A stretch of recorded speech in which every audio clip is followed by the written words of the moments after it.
This interview is being recorded as part of the Women's in Leadership Oral History Project. Beverly, do you give permission to the Leonard N. Simons Community Archives to publish, duplicate, or otherwise use this recording for educational purposes and for use as deemed appropriate by the archives? I do. Today is May 28th, 2019. The Women's Philanthropy Department of the Jewish Federation has had several names throughout its history, including Women's Division and Women's Campaign and Education Department. For the purposes of this interview, the questions will be referred to by its current name, Women's Philanthropy, but you can use whatever name you're comfortable with. Okay. So let's start at the beginning. Where and when were you born? Oh, well, I was born in Corpus Christi, Texas. The when, we're not going to say. Okay. That's good. I don't say my birth date or my weight. Okay. But everything else is an That's open right. book. So, an immediate question that's sort of not related is, how did your family get to Corpus Christi, Texas? My grandfather came over from Ukraine, actually, and left my grandmother there with 5 children and settled in South Texas with his 4 brothers. And how they came to Corpus, I'm not quite sure, but that's where they settled. And then he sent for my mother, who was the youngest of 5, and her mother, and they came to Corpus Christi. Where'd you go to school? I went to high school in Texas, in Corpus Christi, and then I went to the University of Texas, undergraduate.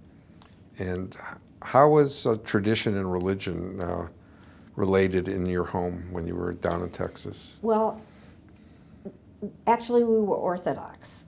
And my grandmother, when she came over from the former Soviet Union, from Ukraine, she was Orthodox. She still wore a shtetl, etc. And they didn't eat meat until they were able to get it from Kansas. So, and when I was born, she lived with our family. So I was raised Orthodox.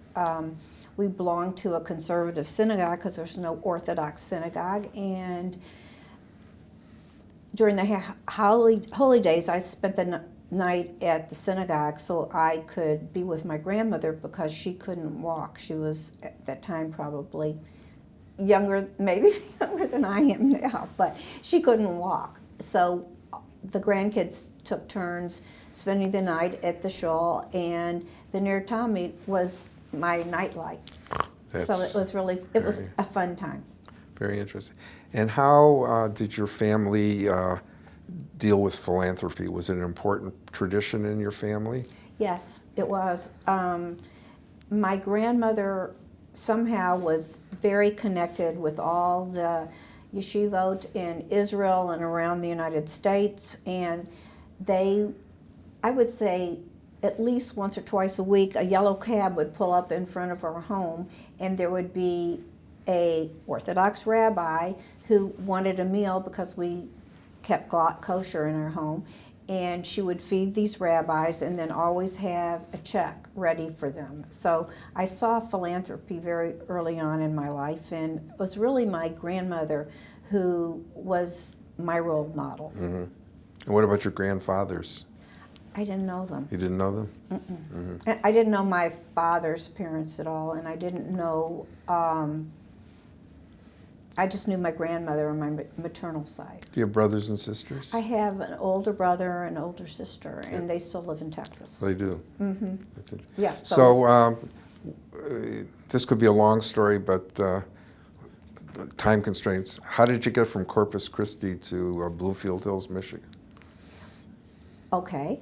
I had a best friend in Houston, and she was marrying Arthur's cousin. And she said, would you go out with this law student that's coming in from Detroit for our wedding? And I was about to get engaged to someone else. And as it turned out, we broke up, so I said, I guess I can go out with that law student from Detroit. And so we went out that week, and that was that. We knew from the first date that we were going to get married. Isn't that wonderful? Yeah, And- I knew when I opened the door. He knew when he saw me. So, and actually, on our first date, we talked about it. Interesting. And it was very scary for me moving here to Michigan because I didn't know anybody, and I had never driven in snow or ice or any of that, and it was a shock. So what was your first home in Michigan? Actually, we lived at Wyoming and Outer Drive at the Cranbrook Apartments. I know exactly where that is. Arthur was in law school, and that's where a lot of the law students lived, plus the fact that I came with a dog, and we couldn't find any place that would allow a pet, so that did.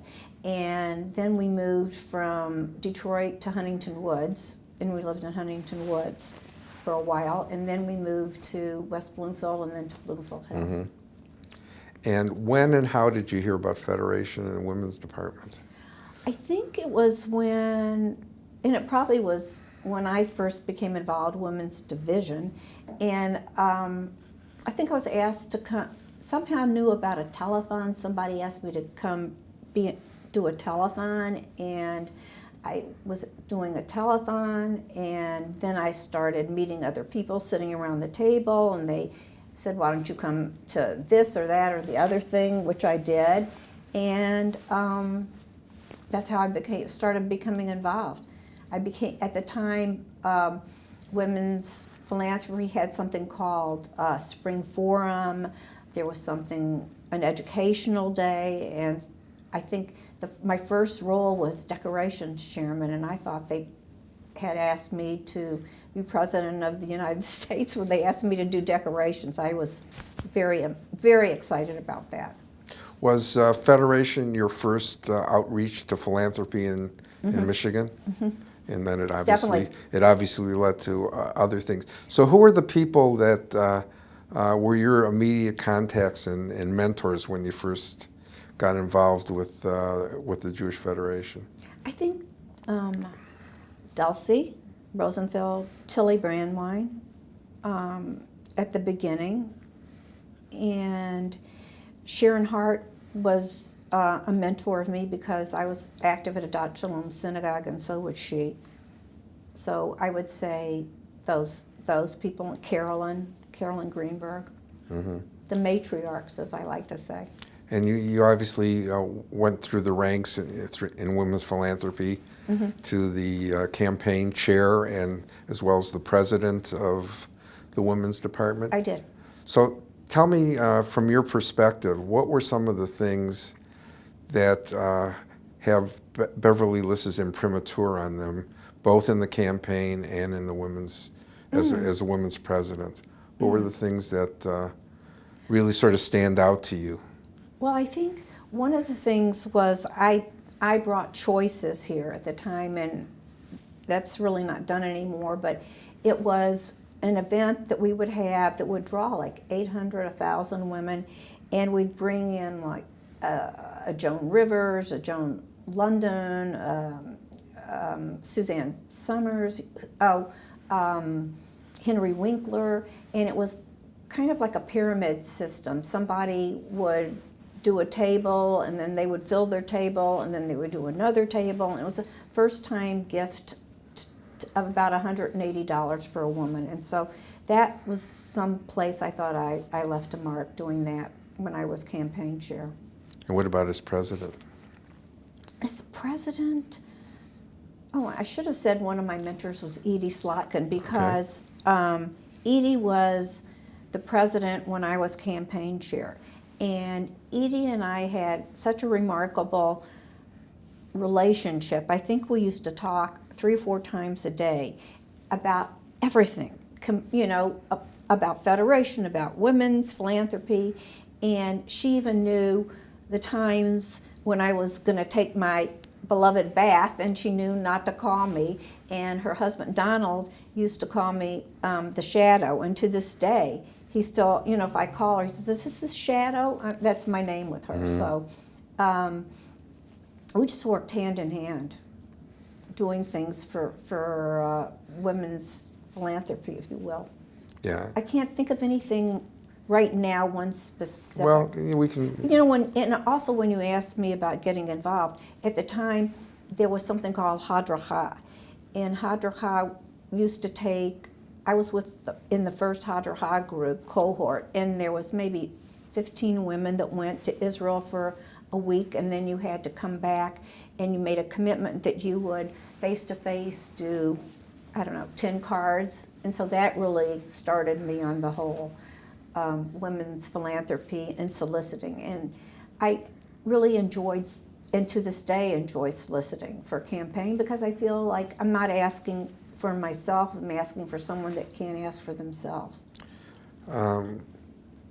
Give me your sense of how women's philanthropy interacts with the general campaign and what role you think it plays, and how important you think it is. I think it's extremely relevant because women's philanthropy brings in approximately, give or take, 20% of our annual campaign. So I think it's crucial, and I've always felt that a woman sets the temperature, if you will, for her home and for her family. And so that's why I felt it's always important to participate in women's campaign and get others to do it. And I feel like women's philanthropy is so important because I think that they're charting different worlds and different demographics that Federation can target. And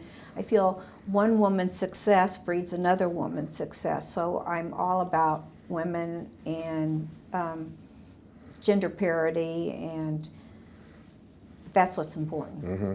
And how does Federation feel about that in your new role? Total supportive, and I feel that I'm not sure who's leading who. If Federation was leading women's philanthropy or women's philanthropy is following Federation, but as president of Federation, I believe in an open tent and accept everybody of any faith, any gender, and any religion. Good. Speak for a moment. You've obviously had interaction with a lot of people in the professional community, but let's keep it to the women's philanthropy. Speak for a moment about the women or men that you interacted with, the staff that you interacted with, and what you believe the role of lay professional relationships is. Well, you're probably talking to the right person about that, because I feel there's 100% partnership. I don't feel like the lay is over the staff is over the lay. I feel there's a complete partnership and respect, and every staff person that I've ever come in contact, I feel has my back and I have their back, 100%. If I have a problem with anything or they have a problem with me, we may not share it in an open forum, but behind closed door, everybody, I'm very happy to take any kind of constructive criticism, and likewise they are. I feel like our staff is just one big family here and such a good team. I can't tell you how much I respect each and every one of them. They're fabulous. And I've been through in women's philanthropy a lot of directors of women's philanthropy, and I can't really pinpoint each person, each woman that's had that position, but each one has brought a different strength. And right now it's Amy Nystein, and I've worked with Amy when she was head of Israel and Overseas. We did one of the mega missions together, the family mission, I think it was 10, 15 years ago, and she's a fabulous professional. Were you involved when Lois Brown was here and when Barbara Satinsky? No, that was before. Well, maybe Barbara Satinsky. I don't know if she was the assistant. She came in as the director of the. I was here Women's when there was Philanthropy. a Bertha Chomsky. Bertha Chomsky was. She was an assistant. Then she had what was then called the Metropolitan Division. Yeah. Yeah. So, you mentioned your son receiving a well-deserved award. How does your family feel about your involvement? And I want to talk for a moment about Arthur and what role he's played in being a layperson. Sure. First I'll talk about Arthur. I could not do what I do and what I did without Arthur's support, both financially and just being there for me.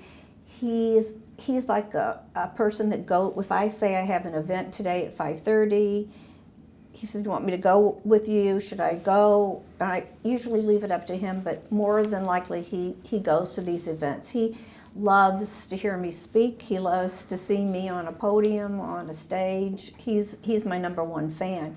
My younger son Zachary just got the Frank A. Wetzman Award, and I was very proud of him. His wife Alana got the Mark Lease Award a few years back. So we're an active family federation in Detroit, and it's funny because I began when the children were young, and I remember kissing them goodnight and them saying, "Are you going to be here in the morning, or do you have a meeting?" Or vice versa, they would say, "Are you going to be here at night, or are you going to have a meeting?" And I think somewhere along that line, I decided, you know what, maybe I shouldn't go to as much, maybe I should be home more, maybe it's a message they're sending me. So for a period, I kind of laid low. And someone, and I can't remember, said to me, "You know what, you're a volunteer, you can say no, and people will remember who you are, and they'll ask you again, and if it's the right time, you'll say yes." So for a while, I was saying yes a lot to everything. And then I became more selective. And Arthur has his own interests in the community, Arthur too. I know personally from Hebrew Free Loan. Well, Arthur just found his niche in Hebrew Free Loan. He probably talks about it in his sleep, and no greater honor to him and to the agency was Zachary becoming involved. That's right. And hopefully he'll follow in his father's footsteps there. He feels that being hands-on and meeting the people in need and helping them with their loans is like no greater mitzvah, and that's where he wants to be. Good.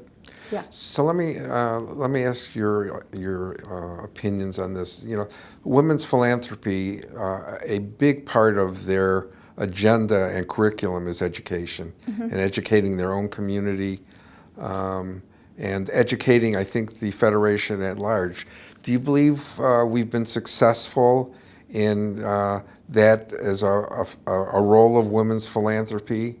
And do you feel that we've come a long way, and I don't want to put words into your mouth, and still have a ways to go, but I'm interested because of your unique perspective. I think I look at the signature event that happened a week ago, and there were 600 women, and this is the third year they've done it. It's a great outreach into the community. It's a great means of engaging. I'm all about engaging people, whether it's men or women or teenagers, and I think this is a place that's an open door that a woman can go through, hear about campaign, and if they want to get involved, there's a vehicle for them to get involved. When I go to the Women's Philanthropy Board meetings, I walk in and I go, "Oh my God, there's so many women here, young, and sometimes more seasoned, that I don't even know who they are. And if I don't know who they are, I say, yay, you're doing the right thing. You're really involving the women of our community." Do those women, it's just an interesting question, it's not on my list, but people who you don't know who are now serving on the board, are they as involved, in your opinion, in the women's philanthropy, or are they finding other avenues to get involved in the Federation at large? I think some women don't want to maybe be dovetailed strictly with women, and so they may come to things that we're doing at Federation, be it the youth mental health, things about security, something with our agencies. I don't really feel that I feel that wherever door that they're able to come in, and that it's something that Federation is doing, whether it be the bigger hat of Federation or Women's Philanthropy or one of our mechanisms like the Maimonides, or to attract doctors, wherever it is that they can become engaged and learn about Federation and who we are, the better. The more, the more. Do you feel that the dynamic of women's philanthropy has allowed us to do that, to, kind of have women access the system in the non-traditional ways? Because I can speak personally, 30 years Right. ago, that wasn't available. And No, I think now it is available. No, I think it is available, and I feel like there's a lot of open meetings. It's not like a inclusive sorority, if you will. I think over the years we've tried to eliminate that feeling. There still may be women in the community that feel that, but really they shouldn't, because I feel like it used to be more elite. Maybe there were people that that had more money that moved into officer positions at Women's Philanthropy, but it's not that way anymore at all. And I think most women in the community realize that. How are women who don't come through traditional lines, how are they solicited in the community? Are they solicited by Women's Philanthropy, or are they solicited in their various professions? They may begin in Women's Philanthropy. Their cards might be in Women's Philanthropy. But then, if we have some kind of phone-a-thon, and if I see a card of somebody, I'll take it. Or, they share the cards. It's all going, to Federation. So it doesn't matter in what pocket it's coming from. Yeah, and more and more I would guess that women in women's philanthropy have broadened their base and are soliciting people in the general community as well, which is instructive for the community. Yes, because we'll have, like the general campaign, not the women's, will have telethons or Super Sundays, or we'll have a day that we just go over names of people that are unsolicited or unassigned, and it's open, come on, come take the cards. So I think that's how they come in. So from your perspective, and again, your unique perch, what do you think are the critical challenges that are facing women's philanthropy as we move forward in the next 5 or 10 years? That's pushing it out a long way, but I'm interested in your sense, because the second part of that question is I'm going to ask you that same question about from the presidents. Well, you know what, I think I can only speak, I think, through some of my daughter-in-law's friends' eyes, and I think these are women today, the young women today are the kind of women that either like hands-on, one-time things, or something that involves their children. They don't like in our day, we lived for the meetings. The meetings were it, They don't want to go to meetings. They want to go, they don't want to decide on if they should have souffle or pizza for lunch. They're not into that. They're into the whole mission of Federation and Women's Philanthropy, and I applaud them, because you know what? It's kind of like show me the business. I want to do the mission. I want to take care of the needy in the community. I don't want to sit and dwell on whatever. It seems to me too that it's a more casual atmosphere. It's not like dressing up in your suits and gloves, not that it was in my time, but I know it was in the day when it was women's division. Now they come in their workout clothes or tennis shoes, they don't have, no one has to dress. And they get the job done. Yeah, get the job done. And so translate that a little bit to, it's not part of the script, but I don't always follow the script. Yeah.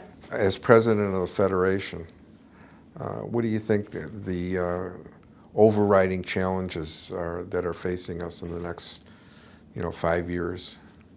Well, I think, we're blessed because we have 17 agencies. And when I became president, I made it my mission to go visit all 17. And I was astounded when I went to the Hillels that both MSU and Wayne and U of M told me I was the first lay leader that had ever been there. I was like dumbfounded, because to me that was a natural place to start. And I feel if there's any challenges, it's trying to, well, I'm going to go on the flip. I think that our agencies and our community, and I'll say that this for the temples and synagogues, there's no territorial place like you're infringing on my programs, you're doing this, doing that. Everything's very collegial, and everybody, if Federation's having a program, we think it might be appropriate to involve a temple or a synagogue, we do that. When after the Pittsburgh shooting and we had Solidarity Shabbat, 100% of the temples and synagogues participated and had some kind of event, and that was very meaningful. The challenges you're asking me, I don't mean to be a Pollyanna, but I don't see a lot of challenges. I feel like we have the smartest and the brightest people sitting around our table, be it the lay leaders or the staff. And if something does come up that's a challenge, I think we sit around and we work it out. So I don't see a lot of challenges. The challenge will always be to make Federation, I would say, the address of the Jewish people, and to invite all in the community to participate. And if I do anything in the 3 years being president, I hope that's the one thing that I've accomplished, being a welcoming community. So flipping back to the women's philanthropy, but it also relates to Federation. If you had to look for the 2 or 3 or 4 characteristics that we should be looking for in leadership, what are the things that you look for as a leader in the women's philanthropy program, but also a leader in? Well, I think we train these volunteers to be leaders right from the get-go, and you can almost pick out the people that get involved who will be a leader. It's interesting to me, we have so many committees, and some of the committees, we just finished a committee that lasted 7 months, and we had volunteers that sat on this committee for 7 months. And we had another one we were just done with that was like a 4-month committee, and I'm stunned by their commitment to finishing, to completing, to participating, to be articulate, and to be able to share their opinions, their voices. And what's remarkable is seeing our young leaders sit at the table with our more seasoned. And you might say that the young leaders are learning from the more seasoned people, but I think it's in the reverse. I sit at these meetings and I'm astounded by their thoughts, their motivations, their eagerness, and I can't say enough for the young leadership. I feel really good. I've always felt like as a leader you have to look behind you to see who's coming and help those come to the table. And I think we're in a good place right now. We have such strong leadership. Do you think they're doing that in women's philanthropy? Do you think that they're identifying those leaders for now and the future? I hope so. Unfortunately, I'm not.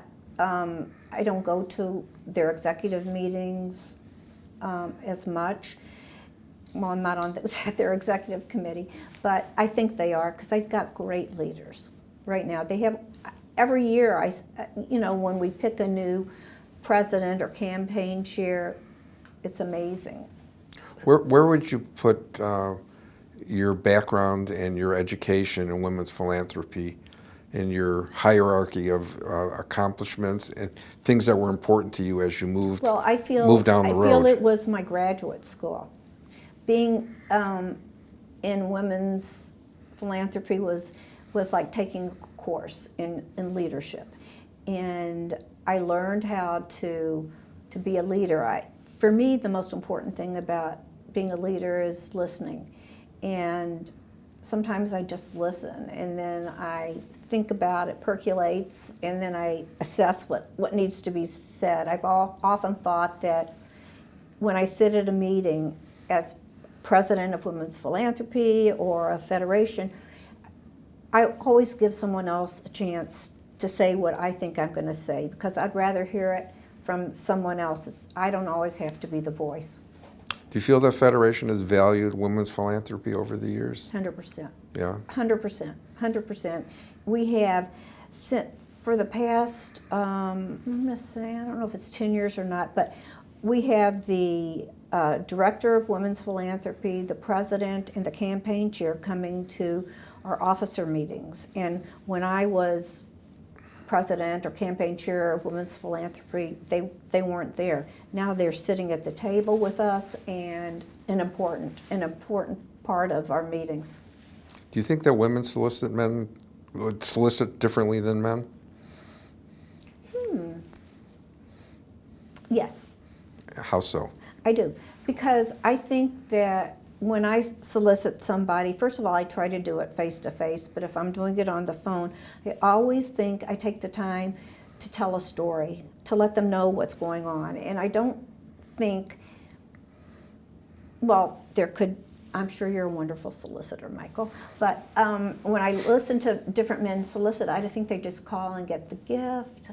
I don't think they tell really the story where our needs are, and I still think that people need to hear what we do.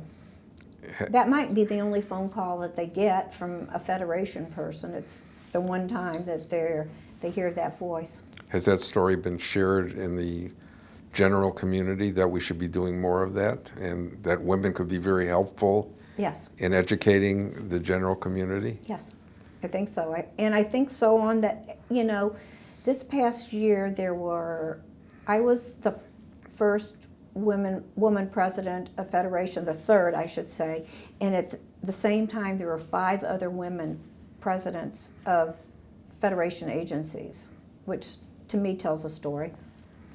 It does. It does. What are your hopes for women's philanthropy in the coming years? I hope that they stay as energized as they are today. I hope that they continue to motivate the women in our community. I hope that they bring their families on board with them, because, as I said, I think women light the Shabbos candles on Friday nights as well as lead their families into philanthropy.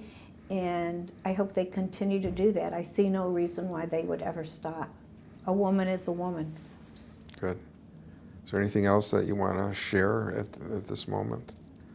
I don't think so. I think that, I'm so happy to participate in this. I'm so happy to be able to tell my story. And I think my story is just probably a continuation of every woman's story. I'm happy that people that come after me will hear my story as well as my family. All right, so I just, as just an addendum, not really an addendum, but you talked a little bit about Arthur and one of your, tell us a little bit about your children. Oh, thank you.